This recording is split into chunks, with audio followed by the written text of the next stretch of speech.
My wife betrayed me by sleeping with the rival CEO's brother and leaking my company's secrets. But the strategic comeback I executed turned the tables, destroyed their edge, and wiped the smug smiles off their faces. I'm 29. Been with my girlfriend Vivian for 3 years. We're both in finance, met at some mind-numbing corporate conference, where the biggest excitement was arguing about quarterly projections over stale bagels and weak coffee. We hit it off pretty fast. She moved into my downtown apartment last year, and 6 months ago I proposed with my grandmother's ring, this beautiful vintage piece that had been in my family for generations. Life was nice. About 18 months into our relationship, during one of those late-night conversations where all walls come down and you're just two people being completely honest with each other, I told Vivian about something from my past, a medical situation from when I was younger that left me with certain physical realities I'd learned to live with, something I'd never shared with any other woman, and I'm not comfortable sharing it online either, even anonymously. This wasn't something minor or trivial. It was a source of deep personal insecurity that had affected my confidence for years, the kind of thing that makes you hesitate before getting intimate with someone new, that makes you wonder if you'll ever find someone who can truly accept you as you are. I'd spent years working through the psychological impact with therapists, learning to accept myself despite my limitations. Vivian's reaction was everything I'd hoped for and more. She was understanding, supportive, gentle in all the right ways. She made me feel like it didn't change anything between us, that real love meant accepting someone completely, flaws, scars, and all. She held me that night and whispered that she loved me exactly as I was, that vulnerability was what made relationships real. That moment sealed our bond in ways I'd never experienced before. It was the foundation of trust that made me believe we could build a life together. Her family was an interesting dynamic to navigate, especially coming from my background where people generally said what they meant. Her father, Theodore, was one of those deeply faithful men who wore his religion like armor against the world. Church every Sunday and Wednesday evening, grace before every meal, biblical quotes for every life situation. He seemed like a genuinely good man with strong moral principles, the kind of person who'd give you the shirt off his back if you needed it. But watching him interact with his wife was genuinely painful. She controlled every aspect of his existence, what he wore to work, how he spent his free time, which friends he was allowed to see, even what food he ordered at restaurants. He'd just nod along and say, "Whatever you think is best, dear." While his wife, Carmen, made all the decisions, the man had completely surrendered his backbone somewhere along the way, probably worn down by decades of manipulation disguised as marriage. Carmen herself was a piece of work, one of those women who smiled sweetly while sliding knives between your ribs, who treated every conversation like a chess match she was determined to win. She had this way of making comments that sounded supportive on the surface, but left you feeling smaller somehow. Always perfectly dressed, always ready with advice nobody asked for, always positioning herself as the authority on how other people should live their lives. I figured Vivian was different from her mom, since she always seemed to roll her eyes at Carmen's controlling behavior during the few family gatherings I'd attended. But apparently, I was completely wrong about who she really was underneath. I spent 3 weeks planning our engagement dinner down to every tiny detail. This wasn't just going to be some casual get-together at a chain restaurant. I reserved the private dining room at Meridian's, easily the most exclusive restaurant in the city. I flew Theodore and Carmen in from Phoenix, coordinated schedules with my sister Riley and my best friend Marcus, arranged transportation. Even had the restaurant prepare a special menu featuring Vivian's favorite dishes. I bought a new Tom Ford suit because I wanted everything to be absolutely perfect. The financial investment was significant. I probably spent close to $8,000 on that one evening, but it felt worth it. This was supposed to be one of those milestone moments you remember for the rest of your life. I mean, it's my engagement party. It should be elegant. The night went exactly as planned. 20 people in that private dining room, everyone dressed up and in good spirits. Theodore said grace, talking about marriage and trust, which felt perfect at the time. I kept looking at Vivian across the table, thinking about how lucky I was to have someone who really got me, who knew my worst secrets and loved me anyway. When it came time for toasts, the mood in the room shifted to something more formal and heartfelt. Theodore went first with a speech that honestly moved me to tears. He talked about welcoming me into their family, about how he could see the love between Vivian and me, about God's plan bringing the right people together at the right time. Riley spoke next, getting a little emotional as she talked about watching me find real happiness again after my divorce. She mentioned how different I seemed with Vivian, how much lighter and more confident I'd become. She talked about childhood memories of me always being the protector, the one who looked out for everyone else, and how it made her happy to see someone finally taking care of me for a change. Marcus kept his toast light but sincere, joking about how I'd finally found someone who could put up with my obsessive spreadsheet organization and my tendency to research every major purchase for 3 months before deciding. Then Vivian stood up, and I leaned back in my chair with what I'm sure was the biggest, most content grin on my face. I was expecting some sweet story about our journey together. Maybe something about how she knew from our first real conversation that I was different from other guys she'd dated. She started normally enough, talking about how we met at that conference, how I'd been the only person there who actually seemed interested in discussing something other than quarterly reports and market projections. She mentioned our first real date at that terrible Italian place downtown where the waiter spilled red sauce on my white shirt and I'd laughed it off instead of getting angry. I was nodding along, feeling that warm glow of contentment you get when everything in your life feels exactly where it should be. But then something shifted in her expression. The loving smile I'd been expecting slowly twisted into something else entirely, something cold and calculating that I'd never seen before. She raised her glass higher, and the room quieted as everyone prepared to hear what they expected would be a touching declaration of love. Instead, Vivian looked directly at me and said, "Here's to marrying a man who worships me, proof that love really does conquer all, even when the equipment comes in travel size." He was so embarrassed telling me I nearly sprained my face trying not to laugh. Dead silence for about 2 seconds. Then Carmen starts cackling like it's the funniest thing she's ever heard. Her brother Nathan nearly spits out his drink laughing. Even Theodore chuckles nervously. Guy's so whipped he laughs when his wife laughs, even when he clearly doesn't get the joke. Riley and Marcus sat frozen in their chairs, their faces reflecting the complete horror and disbelief I felt flooding through my system. This woman I'd planned to marry, who I'd trusted with the most vulnerable part of my soul, had just weaponized that trust in front of both our families. She'd taken the moment when I'd been most honest and scared, when I'd literally trembled while telling her about my insecurities, and turned it into entertainment for a room full of people. The cruelty was so calculated, so deliberate, that I almost couldn't process it. What made it worse was the obvious premeditation. This wasn't some slip of the tongue or nervous rambling that came out wrong. She'd planned this moment, rehearsed it, probably discussed it with her mother beforehand. The smirk on her face told me everything I needed to know about how much she was enjoying my pain. I didn't yell or throw anything or make the kind of scene that would have given her ammunition to call me unstable or abusive later. I just pushed back my chair and stood up slowly, every eye in the room tracking my movement. The laughter started dying as people began to realize that something was seriously wrong with what had just happened. I walked around the table to where Vivian still stood, her smirk starting to falter as she watched me approach with an expression she'd never seen before. I took her left hand gently and slipped my grandmother's engagement ring off her finger in one smooth, deliberate motion. Looking directly into her eyes, I said clearly enough for everyone in that room to hear, "You don't deserve this." Then I turned and walked straight out of that dining room without looking back, ignoring her voice behind me calling, "Oh, come on, it was just a joke. Don't be so sensitive. Where are you going?" On the drive home, I was systematically dismantling every assumption I'd made about our relationship. Had any of it been real? When she'd held me that night after I told her about my condition, had she already been planning ways to use it against me? How many of her friends already knew my secrets because she thought my pain was amusing? By the time I pulled into my parking garage, I knew exactly what I was going to do. This wasn't going to be some messy breakup with crying and begging. This was done, and I was going to handle it like a business transaction. Got to our apartment, which is technically my apartment, and went straight to the closet. Started pulling out every piece of clothing that belonged to her, dresses, work clothes, that expensive coat I'd bought her for Christmas. Everything went into trash bags, went room by room clearing out every trace of her bathroom stuff, kitchen items, bedroom belongings, everything. Didn't matter if it was expensive or had sentimental value. If it belonged to her, it went straight into trash bags. Took me about 90 minutes to clear out 3 years of shared living, 12 bags total, all tied up and ready to go. Then I sat down and waited. Vivian showed up exactly 47 minutes after I'd walked out of the restaurant. Could hear her in the hallway, fumbling with her key, then the confused rattling when it wouldn't turn. I'd called my building's emergency locksmith while I was packing her stuff. Cost me double for the after-hours service, but it was worth every penny. The pounding started immediately, loud, frantic knocking like she thought she could break the door down. "I know you're in there. Open the door. We need to talk about this." I let her bang for a full 5 minutes before opening it just wide enough to see her face, makeup smeared from crying.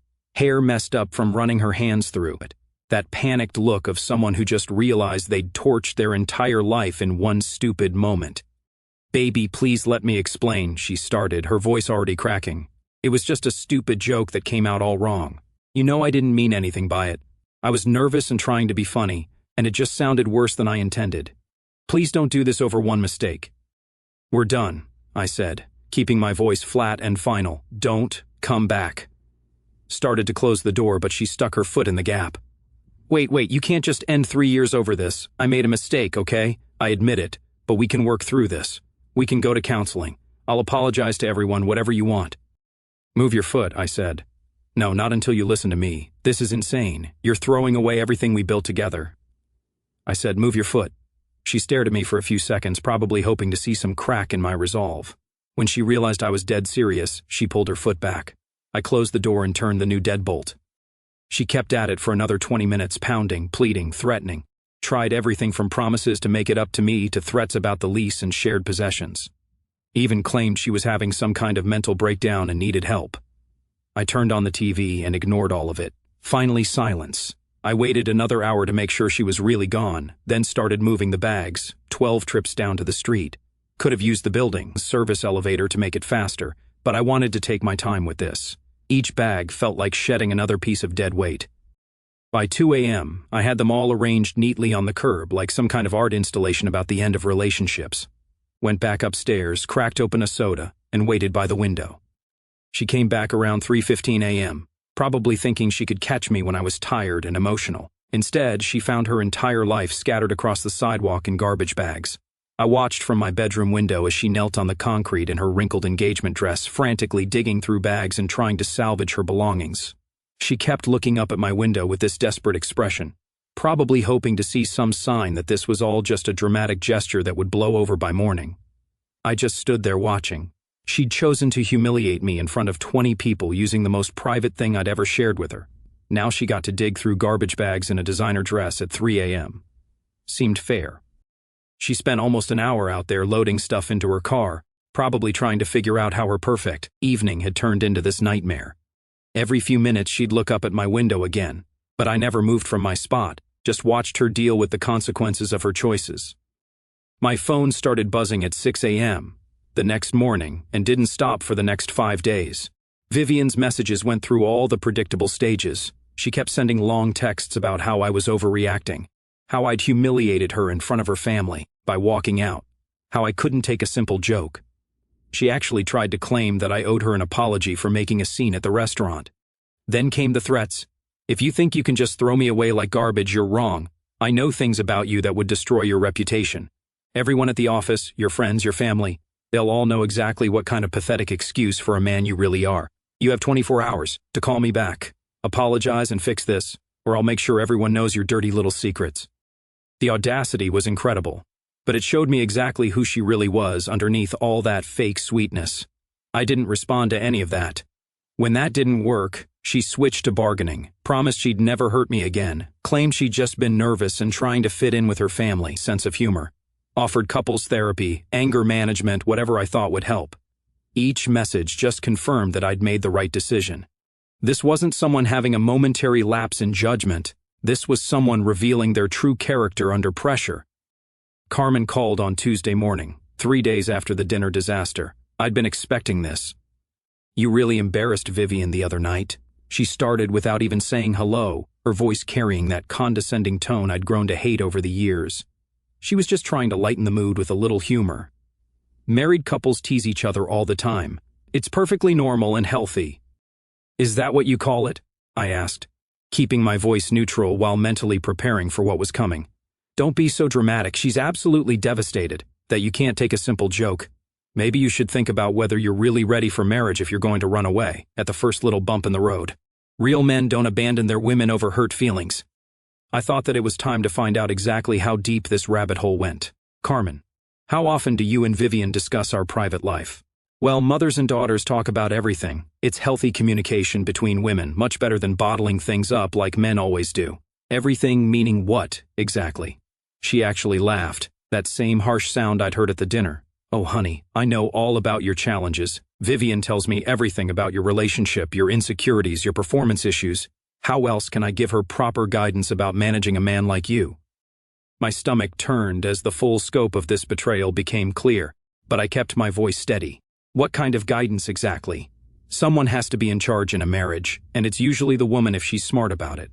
Men like you need a firm hand to keep you in line and remind you of your place." Vivian was just establishing the natural order at that dinner, showing everyone who really holds the power in your relationship. That was the puppet master revealing herself completely, admitting to coaching her daughter to humiliate me as some kind of twisted dominance display. I could hear decades of manipulation in her voice. The same technique she'd probably used to break down Theodore, until he was nothing more than a nodding yes man. "Carmen," I said, my voice perfectly calm and controlled, "I want you to listen very carefully. Your daughter betrayed the most private, vulnerable part of my life for your entertainment. You've been treating my relationship like your personal soap opera.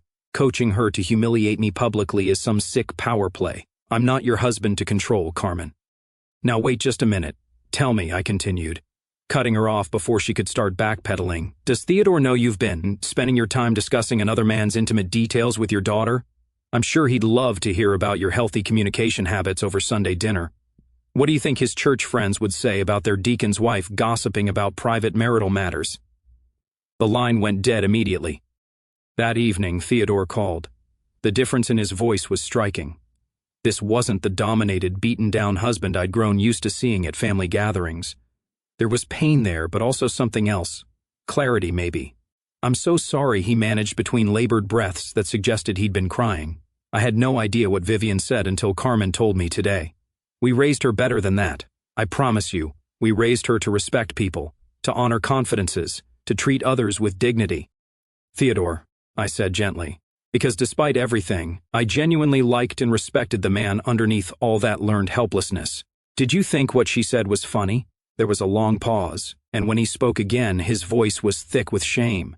"No, God help me." I laughed because everyone else was laughing, and I thought it was some kind of inside joke between you two. When I realized what actually happened, what she'd really done, I've been sick about it for 3 days. I haven't been able to sleep. "I appreciate you calling, but this isn't something I can forgive." "I understand," he said quietly. I wanted you to know that's not who we are. That's not who I raised her to be. She's been influencing Vivian in ways I never saw clearly before. I'm starting to see a lot of things I was blind to for too many years. I respected Theodore too much to probe deeper, but I could hear that the man was finally waking up after decades of sleep. Good for him. But I was done with anything that had to do with that family. After these calls, I closed my phone and started to rearrange my life again, removing the toxicity completely from my surroundings. 3 months passed in what felt like a completely different life. I threw myself back into work with renewed focus, started hitting the gym religiously, and began cautiously dating again. Nothing serious, just testing the waters to see if I could trust someone new with even basic emotional intimacy. I thought the whole nightmare was finally behind me, filed away as an expensive lesson about trusting the wrong person. Then I started noticing the whispers at my office. It began subtly, the way workplace gossip always does. CO workers cutting conversations short when I walked by. Meaningful glances exchanged in meetings. The kind of awkward energy that suggests everyone knows something you don't. I chalked it up to paranoia at first, thinking I was still too sensitive after everything that had happened. But the signs became impossible to ignore when people started treating me differently. Not hostile exactly, but with a kind of amused pity that made my skin crawl. My buddy Jake from IT finally pulled me aside during lunch and asked the question I'd been dreading. "Dude, is it true what they're saying about you?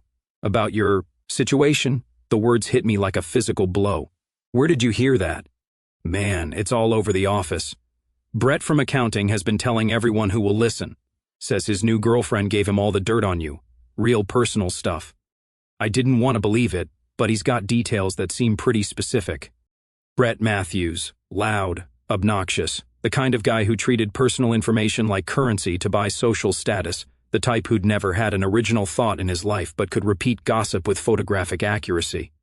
And apparently, he was dating Vivian now. The violation felt even worse than the original betrayal. She'd taken my secrets to someone whose entire personality revolved around spreading rumors, someone who would inevitably turn my private pain into office entertainment. It was like she'd studied how to inflict maximum damage and crafted a plan specifically designed to destroy my professional reputation, along with my personal life. I confronted Brett directly the next day, cornering him by the coffee machine during his usual afternoon gossip session with the other small-minded parasites who fed on other people's business. "We need to talk," I said, showing exactly how serious I was about what he had. That look of someone who thought he held all the cards. "About keeping my name out of your mouth?" "Hey man, I'm just sharing what I've been told. If you've got issues with your equipment, maybe you shouldn't tell people about it. That's not my fault." The casual cruelty in his voice was exactly what I'd expected from someone like him. "Brett, I'm going to say this once, and I want you to listen carefully. Stop spreading personal information about me, or this becomes a legal problem." He actually laughed, that braying sound that confirmed everything I'd suspected about his character. "Dude, relax. Vivian tells me everything about you. Can't blame me for sharing funny stories with the guys. Maybe if you were more of a man, there wouldn't be so much to laugh about." My hands clenched into fists, and for a split second, I considered introducing his face to the coffee machine. The smug look on his face, the casual way he was destroying my reputation. It took everything I had not to grab him by the throat right there in front of everyone. But causing a scene would just give him more ammunition, so I stepped back, looked him dead in the eye, and said, "We'll see who's laughing when my lawyer gets done with you." That night, I called my lawyer, a woman I'd used for various contract reviews who specialized in employment law and personal litigation. I explained the situation in clinical detail, focusing on the harassment, the damage to my professional reputation, and the intentional infliction of emotional distress. She was sympathetic but direct about my options. "We can definitely pursue harassment and defamation claims," she said. "The fact that this involves intimate details shared in confidence makes it even stronger. I'd recommend starting with restraining orders to establish a paper trail, then we can escalate from there." And I'm not going to lie, I was devastated that night. More about the thought of letting someone that freak and toxic like Vivian enter my life, and about sharing something personal about me to her. By Friday afternoon, Brett and Vivian both had restraining orders served to them at their respective workplaces. The paperwork cited harassment, defamation, intentional infliction of emotional distress, and interference with business relationships. I made sure the service was public and embarrassing, timed for maximum disruption and humiliation. Vivian called me that evening from a blocked number, her voice a mixture of rage and panic that suggested she was finally starting to understand the consequences of her actions. "You're ruining my life," she screamed into the phone. "Brett dumped me because he doesn't want legal drama. I could lose my job over this, all because you can't take a joke." I listened to her rant for exactly 30 seconds, letting her reveal more of her true character with every word, before cutting her off. "Stay away from me. Stop discussing my private life with anyone, or the legal action escalates from here. This is your only warning." I hung up and immediately blocked that number too. Done wasting energy on her psychotic shit. Time to let the lawyers handle it from here.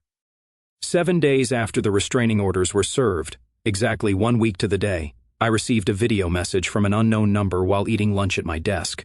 Thinking it might be work-related correspondence from a client, I opened it without checking the sender information. The first frame showed Vivian's face, flushed and breathing heavily in a way that immediately told me what I was looking at. The camera pulled back to reveal she was doing with Brett in what looked like his cheaply furnished apartment. What followed was 2 minutes of explicit footage that made my stomach turn, not because of the visual content itself, but because of what I could hear in the audio and the obvious intention behind sending it to me. She was looking directly at the camera at several points throughout the video, clearly aware it was recording and performing for my benefit. At the end, while still engaged with Brett, she looked straight into the lens and said my name, followed by, "This is what it looks like to be with a real man. Too bad you'll never know what that feels like."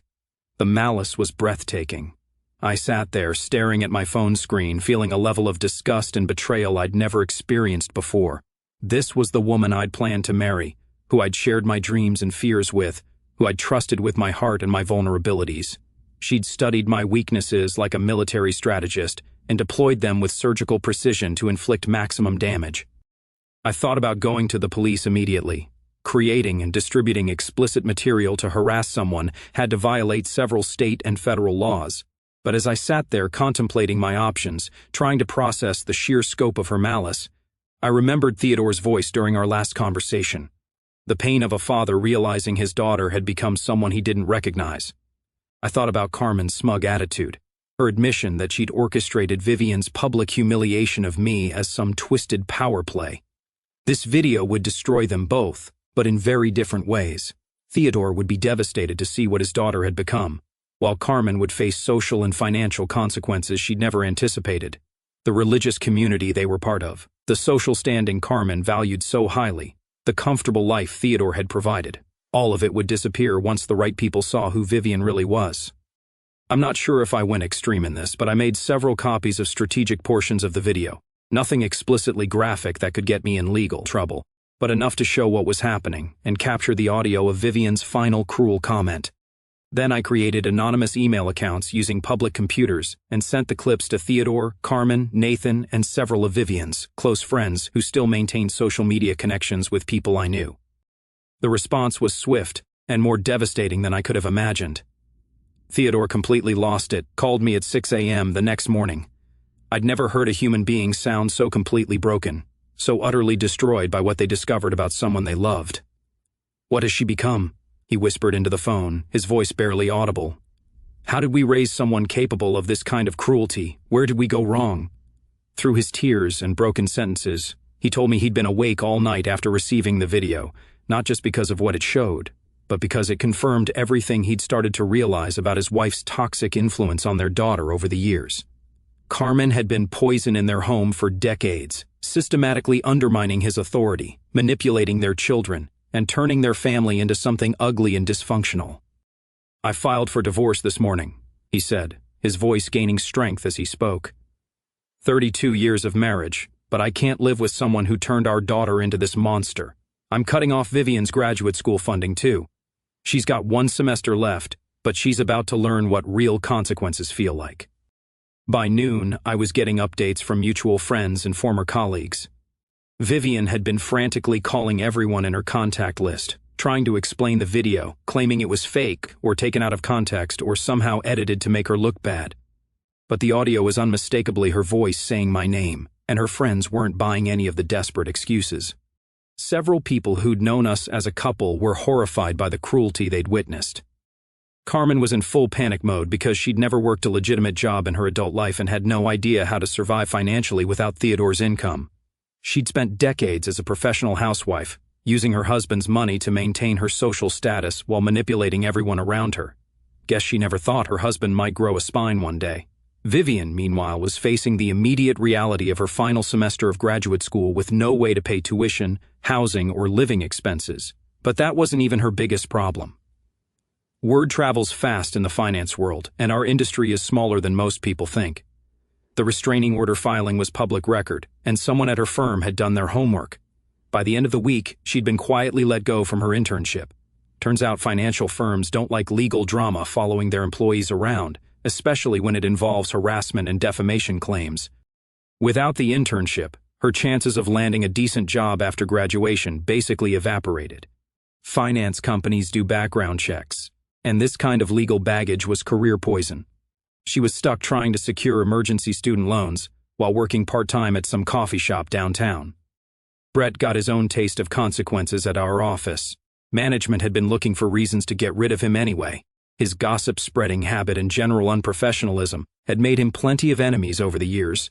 The restraining order just gave them the excuse they needed. He was called into HR on a Friday afternoon and didn't come back Monday. Heard through the grapevine that they cited creating a hostile work environment along with some performance issues they'd been documenting. The week after Brett got fired, I saw him at a gas station near the office. He looked like he'd aged 5 years, unshaven, wearing wrinkled clothes, that defeated look of someone whose world had collapsed. He saw me too, started to say something, then thought better of it and just walked away. Smart choice. The other day, I heard from Jake that Vivian has been showing up at Brett's apartment building, calling his work, basically stalking the guy. Even spotted her sitting in her car outside our office a couple times, probably hoping to catch him. Pathetic doesn't begin to cover it. Within a week, Theodore's divorce attorney had frozen all joint assets, and Vivian's comfortable suburban lifestyle came crashing down. They got evicted when Carmen couldn't make the mortgage payments. Last I heard, Carmen was working retail for the first time in her life, dealing with managers half her age telling her what to do. Vivian was bouncing between friends' couches, trying to finish her degree while working whatever part-time jobs she could find. 3 weeks later, Theodore called me one last time. His voice was completely different, stronger, more confident than I'd ever heard it.